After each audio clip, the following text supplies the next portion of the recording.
We live in an age where information can be accessed in a snap of a finger. Want to know how large the Pacific Ocean is? You got the internet for that. From the most important, life-changing information to the useless, fun trivia.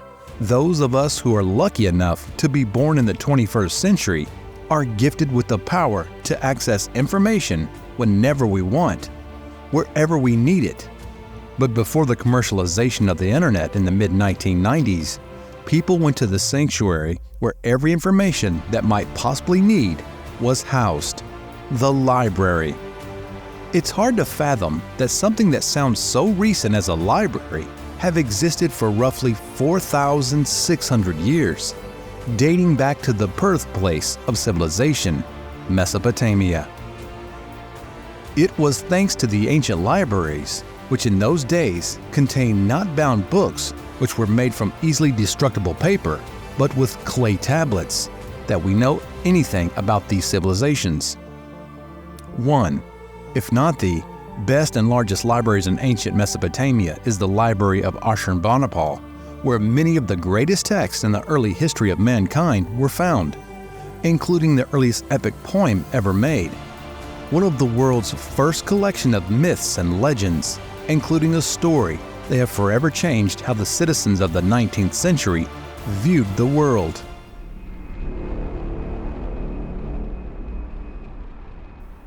The discovery that shocked the world. In the 1800s, much of the still very Christian West funded researchers and expeditions that would help prove the events of the Bible actually happened. In those days, the Bible was accepted as a historical narrative. After all, the Bible mentioned factual places as well as historical figures. So who was to say that the other events weren't true in any way as well? Thus, in a century mired by heated debates of creationists who believed in the Bible and scientists who were looking for tangible and verifiable evidence of humanity's past, it's not surprising that any scholar worth his salt would want more evidence to corroborate their claim. As such, many institutions funded archaeological institutions with the aim to find the truth, or much better, anything that could become an undeniable proof that the Bible was historically accurate. It was, after all, one of the oldest existing books known to mankind. It stood alone in every regard, and any story that followed similar to it was nothing but a reiteration of it. Nothing could challenge it, and the only way they can put the nail on the coffin of its veracity is to find a corroborating evidence. However, everyone was in for a surprise. In the mid-1800s, there was a scuffle in the Kalyanjik, now in modern-day Iraq, because the archaeologists who were excavating in the area have found something truly remarkable. That area was already known to be the location of Nineveh, a major city in the Assyrian Empire, and was even mentioned in the Bible more than a few times. Despite being known to the location of the biblical city where the prophet Jonah was buried, it didn't attract much attention from the world until French scientists and consul general Admiral Paul Émile Lombard started exploring the place in 1842. There he discovered the ruins of Sargon II's royal palace, which contains a number of reliefs. However, a much bigger discovery is yet to happen, because just 7 years later, British diplomat Austen Henry Layard would discover the palace and library of Ashurbanipal, the last great king of Assyria before it fell in the hands of the combined forces of its enemies. In one of its inscriptions, it reads, "Ashurbanipal, king of the universe, on whom the gods have bestowed intelligence, who has acquired penetrating acumen for the most recondite details of scholarly erudition, none of my predecessors have any comprehension of such matters. I have placed these tablets for the future in the library at Nineveh for my life and for the well-being of my soul, to sustain the foundations of my royal name." Layard found 22,000 cuneiform clay tablets during his exploration, bringing most of it to the British Museum. Since its discovery, several more excavations were done at the site, with a total of 32,000 tablets and fragments discovered.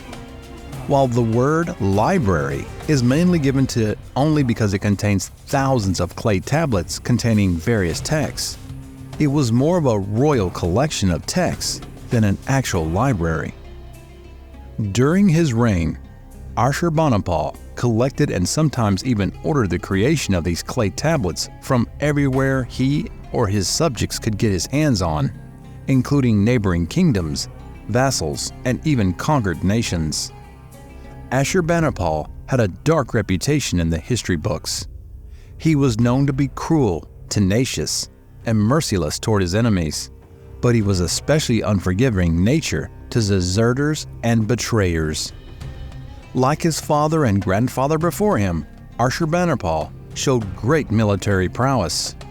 However, he was a bit unique in the sense that he wasn't known to be present in battlefields. Still, judging him to be a king who hides in his tower and letting his army achieve glory for him would be a mistake.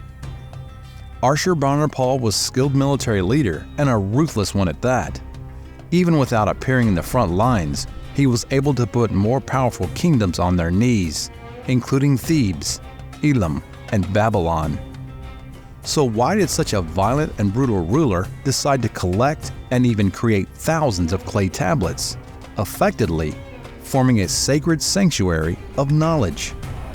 The answer might surprise you. Ashurbanipal was simply an avid collector of writing and tablets. A tale of conspiracy, murder, and revenge, succession of Neo-Assyrian kings. Ashurbanipal's obsession with collecting texts of any kind could be understood once you know his background and history as a ruler.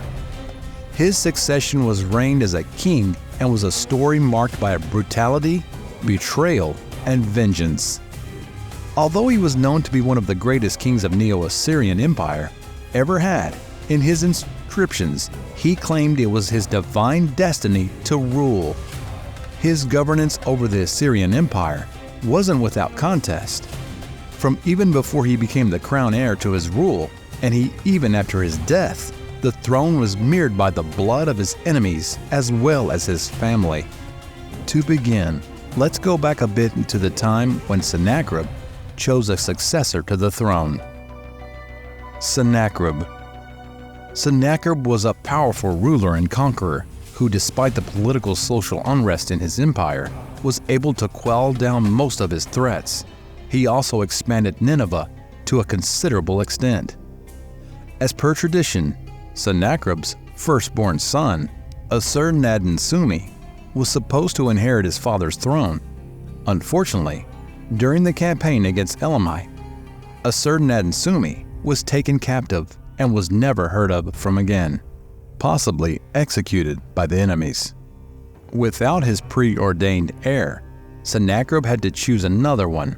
His eldest living son, Artamelissu, was naturally expected to take the reign, and Sennacherib actually made him the crown prince for a while. However, for unknown reasons, Sennacherib changed his mind and picked his younger son, Esarhaddon, instead to inherit the throne after his death. Needless to say, Artamelissu was beyond hurt and disappointed by their father's decision. Sensing the danger he imposed on his younger son for choosing him instead of the former crown prince, Sennacherib sent Esarhaddon away for protection.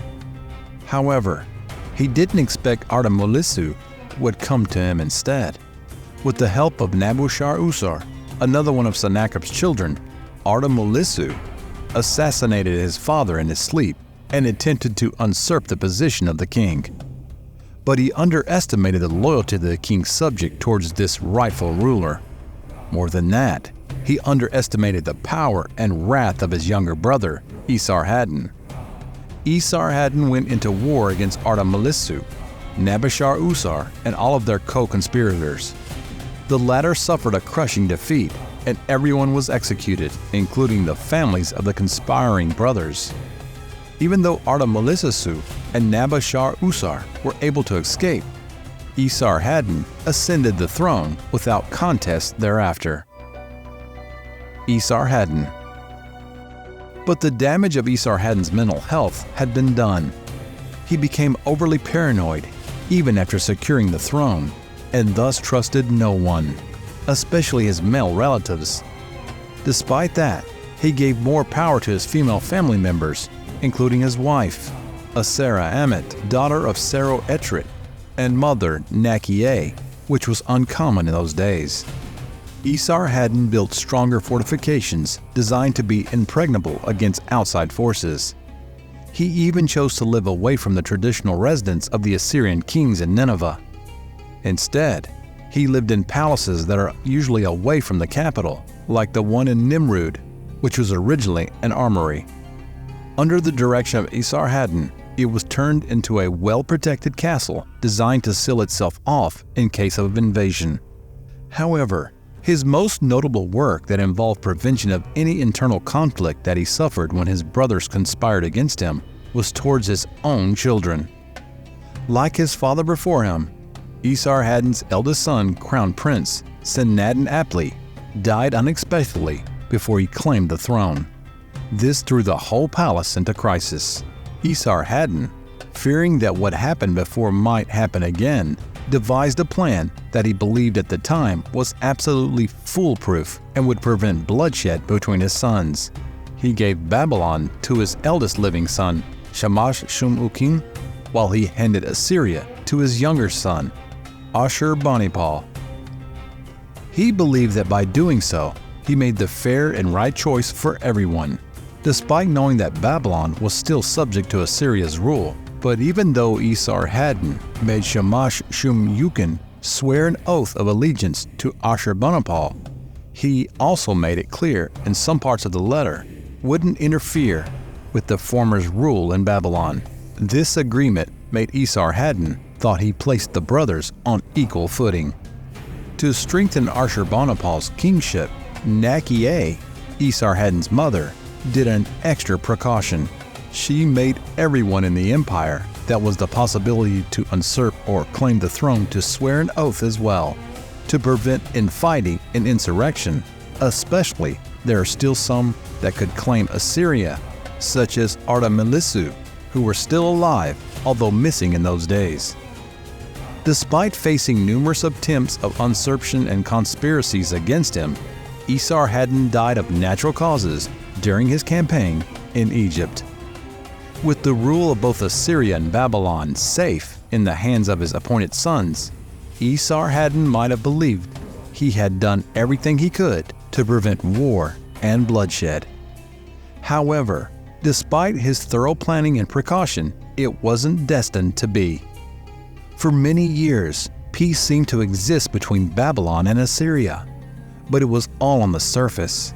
It couldn't be denied that Babylon was still under the ruling thumb of Assyria, and this was even made worse due to Ashurbanipal's domineering behavior. Tap into more of the hidden secrets and unknown mysteries in the second part of the thrilling story of Ashurbanipal, in which we will continue to explore his reign and the library of ancient knowledge. Learn why Esarhaddon so divided his rule among his sons and how the decisive step affected the fate of the entire empire. We delve into the deep motivations behind the fractional conflict that led to the fall of Babylon and the dramatic consequences for Elam. Then we'll delve into the secrets of Ashurbanipal's library and his enduring legacy collected throughout most of his life. Be sure to immerse yourself in this remarkable story that combines wisdom, conspiracies, and power struggles.